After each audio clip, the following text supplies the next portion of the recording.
need that more of during those, your though, don't you? presentation. Mhm. So grab the cookies and pass them, don't let them distract you. Okay, Okay. sounds good. All right, are we ready? Sure. Cool. You want to close the door?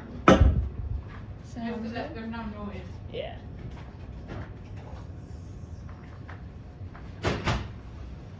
All right. Hi, everyone. Hi.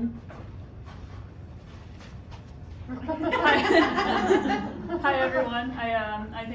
I think we've all met each other, but just in case you'd like a reintroduction, my name is Erin Hutla. I'm a second-year physical therapy student at WashU in St. Louis. This is my second clinical rotation. This is my first inpatient rotation, and I am working with Melissa, who was kind enough to bring cookies. And I'm going to be presenting on the surgical indications and therapy implications for anterior versus posterior total hip replacement.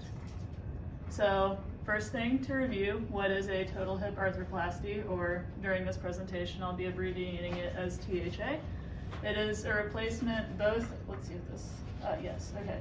It's a replacement both of the head and neck of the femur, as well as, if you look really closely here, you can see a replacement of the acetabulum. This is as opposed to a partial hip replacement where only the femoral components are replaced.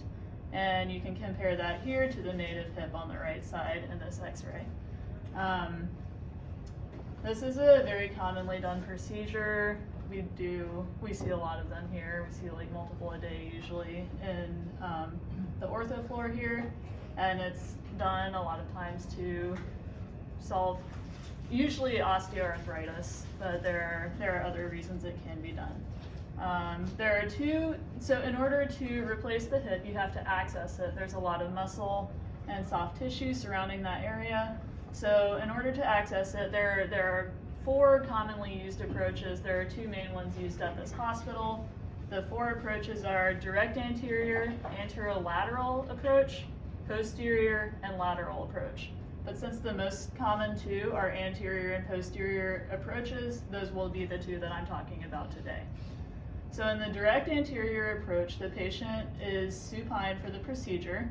The muscles that are moved to the side are the sartorius and the tensor fascia lata. They're separated between the muscles, so neither of those muscles is separated for the surgery.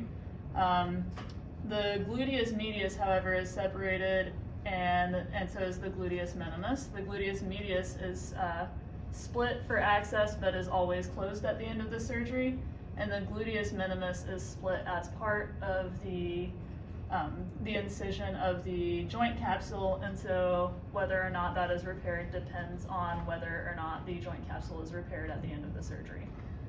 And that can vary case by case. Then the femoral head is dislocated via either hip flexion and external, it is always dislocated via hip flexion and external rotation. So the patient is kind of in a figure 4 position on the table, and that's how they gain access to then do the osteotomy of the femoral components. As you can see here, there is no native femoral head or neck. That's been entirely replaced, and so the osteotomy occurs right at the base of the neck of the femur. And once the osteotomy is complete, the acetabulum can be replaced, and then the femoral components. The hip is exposed by means of extension and either adduction or external rotation. I found sources that said different things on that, so it seems to me like a surgeon preference sort of thing. And the anatomical considerations I'll go over on the next slide for this procedure. For a posterior approach, the patient is side-lying with their knees bent. The gluteus maximus is split along the fiber length with a blunt tool or hands, and then it is resected, it's retracted open so that you can access through the gluteus maximus to reach the hip joint. And the external rotators and piriformis muscles are usually resected for access to the joint as well, but these are always repaired during the closure process. The femoral head is dislocated via hip flexion, adduction, and medial rotation, which should sound familiar. And exposure of the proximal femur and acetabulum is with that same hip position, so the patient is kind of lying in this position on their side throughout the surgery. At that point, then the osteotomy can occur, the acetabular replacement, and then the placement of the femoral prosthetic. And the anatomical considerations I'll also review on this slide. So when you're working with an anterior hip replacement, the incision is made right on the front of the inguinal crease, usually straight up and down. Sometimes I have seen studies about like a bikini line sort of incision that goes along the inguinal crease. Either way, you have to consider all of this neurovasculature right here. So you're worrying about the femoral vein, artery, and nerve. Those can be easily compromised, and the surgeons have to take great measures to avoid disrupting them. There's also the circumflex arteries to consider in both anterior and posterior hip replacements, and in posterior hip replacements, as you can see, the gluteus maximus has been removed from this picture, and you also have to protect the sciatic nerve. So overall, a lot more considerations for anatomical protection with an anterior hip replacement, but what you're protecting with the posterior hip replacement is pretty important as well. So how do surgeons make the decision between which procedure to perform? And this is a question I've heard asked a lot since I came here. So I wanted to look into it. It interested me. And what I found is a lot of different surgeons just have their different preferences, it seems, and make decisions based on that way. What I've noticed is therapists tend to prefer an anterior approach because of the posterior hip precautions, but we'll get into that later.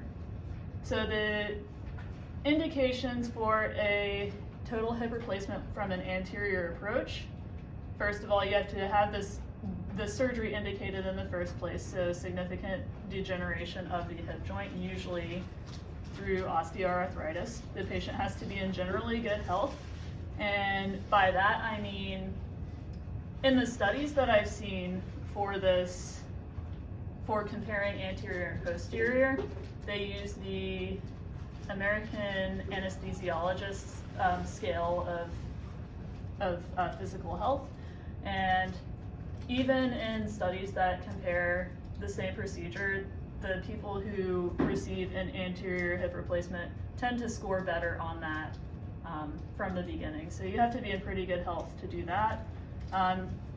One interesting contraindication I found was infection. So there has to be no infection in the hip joint for this procedure to occur. Also, some surgeons at this hospital, I've been told, consider surgical history in that hip to be a contraindication for an anterior hip replacement as well.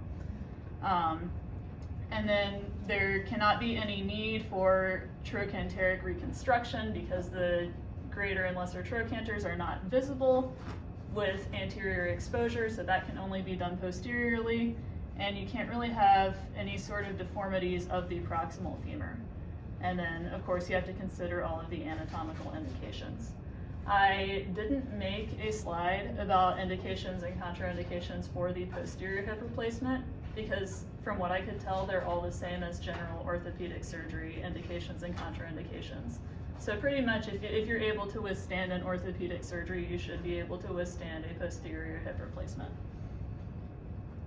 The outcome comparisons between approaches is pretty interesting. There's a lot of controversy here. I have a lot of sources because they all said very different things. But the anterior approach overall, it's pretty widely accepted that it yields a higher return to function within the first month to 5 weeks and decreased pain within the first 72 hours following the surgery.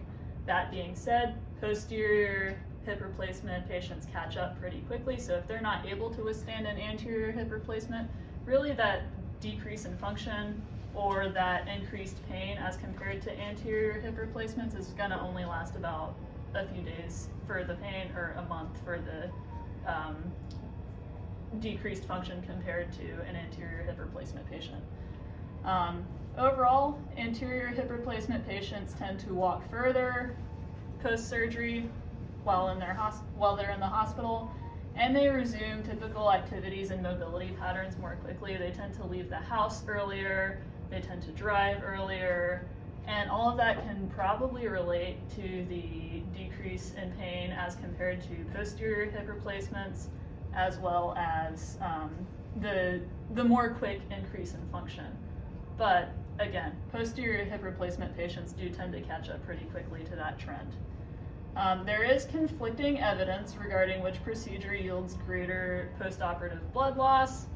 I found direct evidence within these sources saying both that the posterior hip leads to more blood loss and that the anterior hip leads to more blood loss, so jury's out on that one. The surgeons that prefer posterior hip replacements in this hospital often cite the anterior hip transfusion risk as a reason that they prefer the posterior replacement. And then conflicting evidence as to whether the anterior approach involves greater time under anesthesia. So one particular systematic review that I found showed that there was no significant difference in the time under anesthesia, but a lot of other studies say that anterior replacements involve a longer time under anesthesia, which inherently causes a higher risk of complications, which might be a reason that surgeons are hesitant to perform an anterior approach. But there is none of the studies that I saw suggested that posterior took a longer time under anesthesia. So either there's no difference or anterior takes longer, depending on which study you're reading. And then low rates of complication for each approach, but there appears to be fewer surgical complications with the posterior approach, as well as overall, like, dislocations tend to be fairly low, but actually there's some evidence to suggest that anterior has lower dislocations.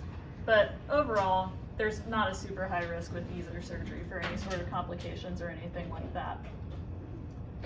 So, one thing to consider in terms of therapy, when you have a hip replacement, you have to know whether or not you need to give the patient precautions. The 3 standard precautions that are given to a posterior total hip replacement are avoiding hip flexion beyond 90 degrees. That includes sitting in a soft chair. That includes leaning forward while you are sitting in a chair. And these are examples that we like to give patients because a lot of times they forget that that makes them bend their hips more than 90 degrees. Another precaution we give is to avoid hip medial rotation beyond neutral. So we can say don't point your toes in, or don't point your knees in. They both mean the same thing. And then avoid hip adduction beyond neutral. So we tell patients to draw an imaginary line down the middle of themselves and don't let their foot cross it. No crossing their legs, nothing like that. The thing about that is, recent studies are suggesting that there is no significant difference in dislocations between posterior hip patients who are given precautions and who aren't given precautions. So, while precautions may not be contraindicated, they don't appear to be super necessary at this point in time. That can be helpful information to know in terms of patients who might have a higher risk with the anterior hip replacement, are often given a posterior hip replacement, and I've seen therapists be concerned about this because the patient has some sort of cognitive impairment that they say, oh, this might prevent the patient from following these precautions. What this research is showing is that that's really not as big of a deal as we've thought it has been for all this time. And some research is showing that fall prevention may actually be a more effective strategy to prevent dislocations than applying these precautions, because most dislocations following a total hip replacement, anterior or posterior, is due to falling. Therapy implications for an anterior hip replacement.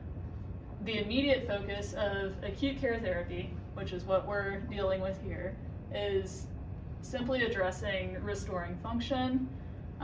The therapy goal here for discharge home is walking 100 feet, usually with a rolling walker, and navigating a curb step or stairs as necessary to enter their home. And then skilled nursing or inpatient rehabilitation can be considered if the patient is not meeting these goals by the time discharge is necessary, or if they're otherwise unable to perform self-care from like an occupational therapy standpoint. If they're not able to, you know, perform the activities they need to take care of themselves and they don't have someone to help them. Therapy implications for posterior total hip look similar, but we also have to consider the maintenance of precautions, because precautions are a necessary part at this point of the protocol that follows hip replacements. It's still written into the protocol. And so they have to be able to do all the same things as an anterior hip replacement patient needs to be able to do, but they need to be able to do it while maintaining their precautions. Usually that means occupational therapy gives them a hip kit with a reacher and a scrubber for their back and things like that, or else they have their family helping them out. But those precautions can make it more difficult to clear those barriers to discharge.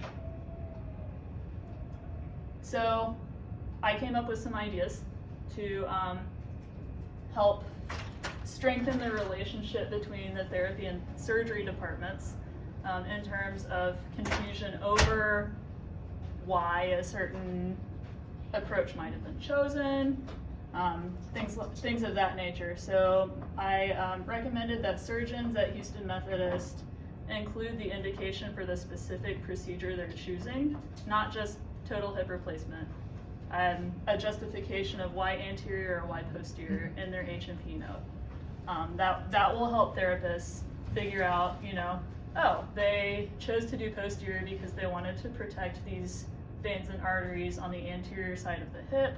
Okay, so now we need to consider that, you know, they might have fragile skin or something like that, and that's more of a consideration from a surgical standpoint than, you know, than their ability to immediately follow precautions.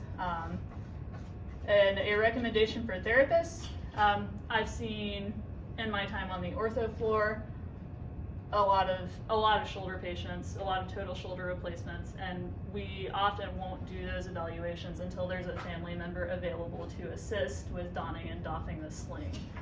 I think if we took a similar approach to patients who we don't anticipate to be able to follow their precautions, that they would be able to have some more help at home once they leave the hospital. That they would have somebody there to talk to them to make sure they're following their precautions and to make sure they have the tools they need to follow those precautions as well. And that will be especially helpful for older patients who aren't having an anterior hip replacement because they have delicate skin or whatever other reason, but they also have those cognitive impairments that therapists worry about in terms of surgical recovery. Finally, just in general, I think something that both therapists and surgeons could use for improving this communication situation here is meet as an interprofessional protocol team. Figure out, are precautions necessary at this specific hospital? And what are we going to do about that? Are we going to do blanket precautions for everybody like we do now? Are we going to do that in certain cases? Or are we going to not do that at all? Consider the level of evidence when generating or evaluating the literature. What I mean by that is there are many, many studies out right now comparing anterior and posterior total hip replacements. And a lot of them are very opinionated, and a lot of them come to no conclusion at all. And a lot of them are made out of a lot of low-level evidence. So looking through the paper that you're reading, making sure that it's the highest level evidence you can possibly get, which currently looks to be about like a medium level of evidence, making sure what you're reading is legitimate. And then finally, facilitating interprofessional relationships between surgery and therapy. I think we're doing a good job of that here already. but just to make sure that that communication continues, so that way therapists feel comfortable asking surgeons questions and surgeons feel comfortable asking therapists questions and saying, what can I do to help your profession to get the best outcome for this patient? All right? Any questions? So I have a question. Yes. So now, because you're saying I like your recommendations, can we go back to the last slide? Mm-hmm. You're saying interprofessional protocol team and periodic revision of surgical and therapeutic protocols. Because, are you saying that because here it's surgeon dependent, is that correct? Like surgeon dependent? It is. It's not like Mm-hmm. posteriors does this, anteriors do this, it's surgeon dependent. It is surgeon dependent, and a lot of the protocols, so all of the posterior, correct me if I'm wrong, Melissa, all of the posterior hip replacements do have those standard protocols, but Except for Park. I think. except for Park, okay. Except for who? Dr. Park. Okay. I don't know ortho people. You don't follow the precautions at all? We have a or- paper up there that has like the surgeons and like knees, hips, and what they want, you know, for each thing, and he doesn't have any specific precautions. Does he do a different procedure or does he do a normal?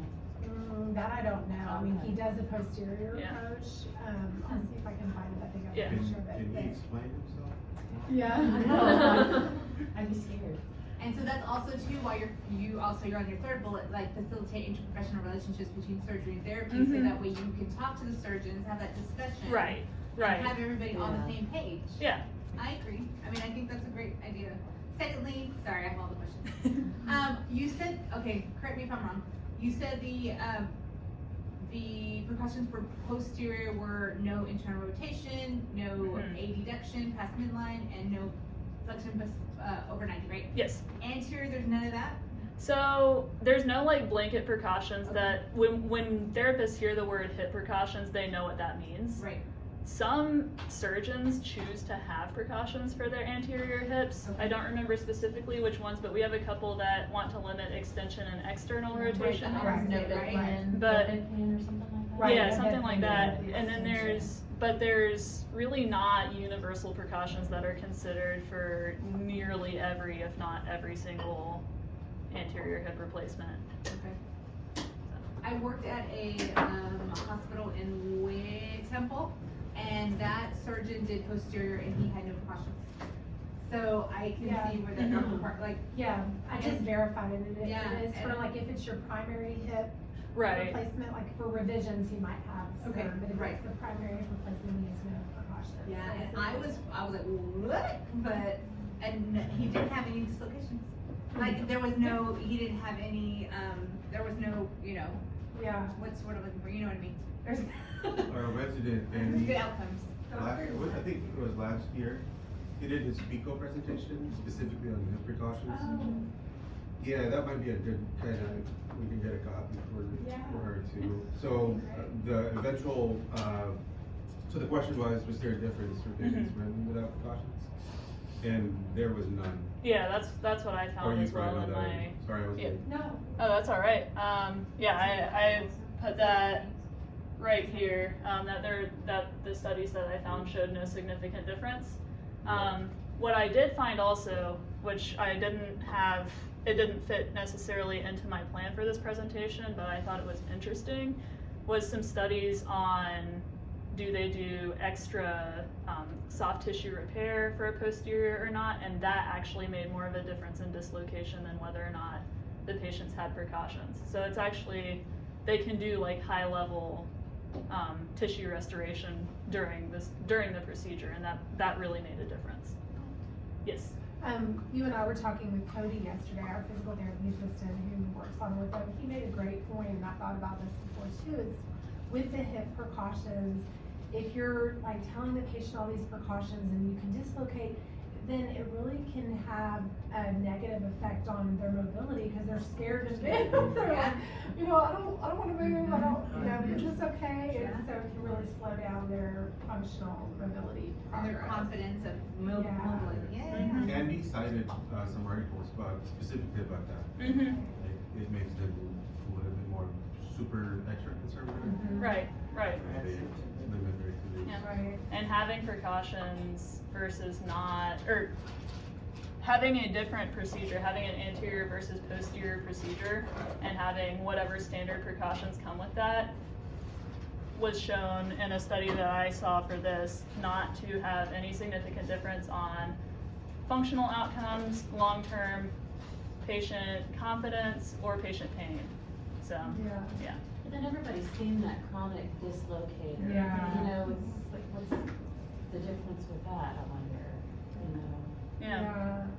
I know what you mean, because I've had a few Yeah. of those. Yeah. Everybody's Yeah. seen those. I wonder what the, like, why? Right. Like, Yeah. what is it Yeah. about Right. them? Are they breaking their precautions, or is it just? Is it just Yeah. a Or are they just surgery? gonna dislocate anyway? Right. regardless of Mhm. what they- The only thing I can think of would be like joint laxity, so, Mhm. Or failed hardware, Yeah. maybe. yeah. Yeah, that's true. The other takeaway that, Andy, when he did his PICO question, Mhm. was for us therapists, you know, like, we know, look at the studies and what's effective, what's not effective. At the end of the day, it's still the surgeon, Mm-hmm. right? Absolutely. It's their patient, so we follow their precautions. Mm-hmm. We can't go in there and say, hey, Dr. Park says this, but the study actually is, you know. Yeah, yeah. We're not in that position to, Mhm. like, dictate, Sure. like, precaution. I mean, it's Yeah. good information, Yeah. unfortunately. But it's also good to have a conversation. Right, that's And- why I and- was kind of And to be thinking. approachable, Yeah, right, or to yeah, yeah. have the surgeon be approachable, but how many surgeons are approachable? Let's be real. Exactly. I'm not, I mean, Yeah. some of them, I because I'm think in a good that's- mood, right? That's a general Mhm. surgeon consensus. Yeah. But yeah, but it's a good conversation to Yeah, have, yeah. right? And, you Yeah. know. And that's kind of why I was suggesting like the protocol teams that periodically go and reevaluate and come up together with a good plan. So, yes. And the other thing I was thinking about is early on in your rotation here, we had a patient, you observed his surgery. Mm-hmm. And he was an older gentleman, and he had some negative effects from the anesthesia and was delirious. So because he was posterior hip replacement and had these precautions, OT and PT, we decided on the first day, like, we're not gonna sit him up. And because that he- wasn't his first missed visit either. Zach saw him the day because, before. and now I'm thinking about it, I probably, you know, like, he can't state his precautions at all, cause he's delirious. Right. But, I mean, would it have been better for us to go ahead and sit him up and, you know, work with him? Yeah. Than just another day in the bed? He ended up doing great, and Yeah, like a yeah. couple days later, it was fine, but, You're just, it's that, Yeah. that risk versus benefits.